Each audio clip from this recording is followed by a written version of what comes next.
रुकन नंबर 3 है खुदा की किताब। पहले हम तस्करा करेंगे हिंदू धर्म की किताबों के बारे में। हिंदू धर्म की किताबों को 2 हिस्से में बांटा जा सकता है।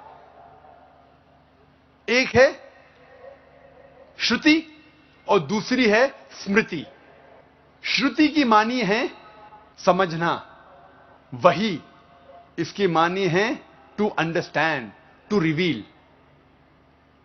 और श्रुति हिंदू स्कॉलर्स के हिसाब से भगवान की किताब है, भगवान के अल्फाज है। और ये 2 किस्म की है, वेद और उपनिषद। और ये सबसे ऊंची है, श्रुति स्मृति से ऊंची है।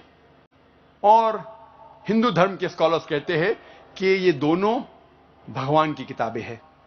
वेद 4 किस्म के हैं, ऋग्वेद, यजुर्वेद, सामवेद और अथर्ववेद। यह है ऋग्वेद, यह है यजुर्वेद,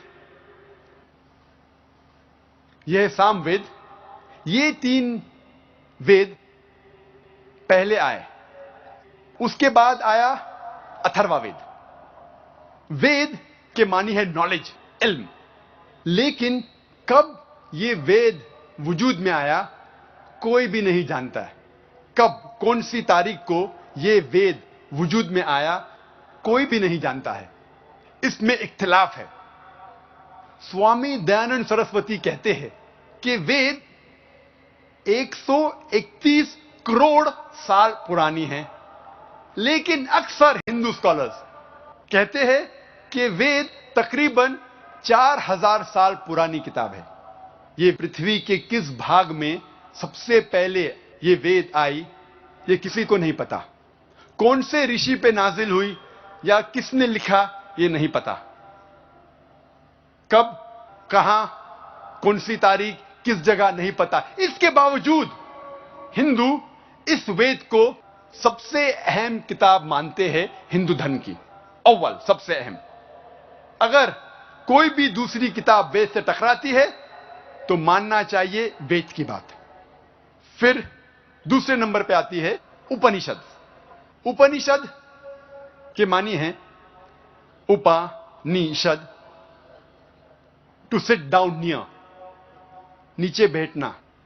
जब गुरु अपने शागिर्दों को इल्म देता है और बैठता है, उसे कहते हैं उपनिषद। उपनिषद की मानी भी है इल्म जो अंधकार को दूर करता है। उपनिषद 200 से ज्यादा है, लेकिन भारतीय तहजीब कहती है कि 108 उपनिषद है। और अहम उपनिषद है 10, कोई कहता है 18।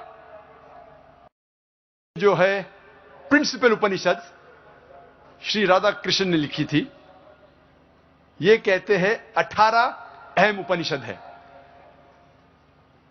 उपनिषद की मानी मिलती जुलती वेदांता से। वेदांत की मानी वेद के अंत में आना। इसके बाद दूसरे किस्म की किताबों का नाम है स्मृति। स्मृति की मानी टू रिमेंबर, मेमोरी, याद रखना। स्मृति हिंदू स्कॉलर्स के हिसाब से भगवान की किताब नहीं है। स्मृति इंसानों ने लिखी है, और स्मृति में लिखा हुआ है किस तरीके से ये कायनात वजूद में आई, किस तरीके से इंसान को जिंदगी बसर करना चाहिए, माशरे के रूल्स एंड रेगुलेशन वगैरह वगैरह। इसे धर्मशास्त्र भी कहते हैं। स्मृति श्रुति से नीचे है। स्मृति श्रुति के बाद आती है श्रुति, और अहम है। स्मृति में हमारे पास जब हम तहकीक करते पता लगता है, स्मृति में है पुराणास। ये पुराना, और एक अहम पुराना है जिसका नाम है भविष्य पुराना। पुराना के मानी ओल्ड, एंशिएंट, पुराना। पुराना संस्कृत और हिंदी में पुराना मतलब ओल्ड, एंशिएंट, पुराना। और पुराना में जिक्र है किस तरीके से कायनात वजूद में आए, देव और देवियों के किस्से और कहानियां वगैरह वगैरह। और महर्षि व्यास ने पुराणास को इकट्ठा किया और 18 जिल्दों में बांटा। उसके बाद आता है इतिहास। इतिहास मतलब एपिक, स्टोरी, कहानी। दो इतिहास है, रामायण और महाभारत। रामायण में जिक्र है श्री राम की कहानी, और आम हिंदुस्तानी, हर हिंदू जानता है रामायण के बारे में, तो ज्यादा जिक्र करने की जरूरत नहीं। उसके बाद इतिहास है महाभारत। महाभारत में जिक्र है कौरव और पांडव दोनों रिश्तेदारों के बीच एक जंग होती है, उसके बारे में इसमें जिक्र है। और महाभारत में जिक्र है श्री कृष्ण की आत्मकथा, उसके बारे में कहानी श्री कृष्ण की जिक्र है महाभारत में। और महाभारत का एक अहम हिस्सा, उसको कहते हैं भगवत गीता। यह है भगवत गीता, सबसे ज्यादा पढ़ी जाने वाली किताब हिंदू धर्म में भगवत गीता। इसके 18 भाग है, और ये 18 पाठ जो है ये महाभारत के पाठ है। भीष्म पर्व के पाठ नंबर 25 से पाठ नंबर 42 को कहते हैं भगवत गीता।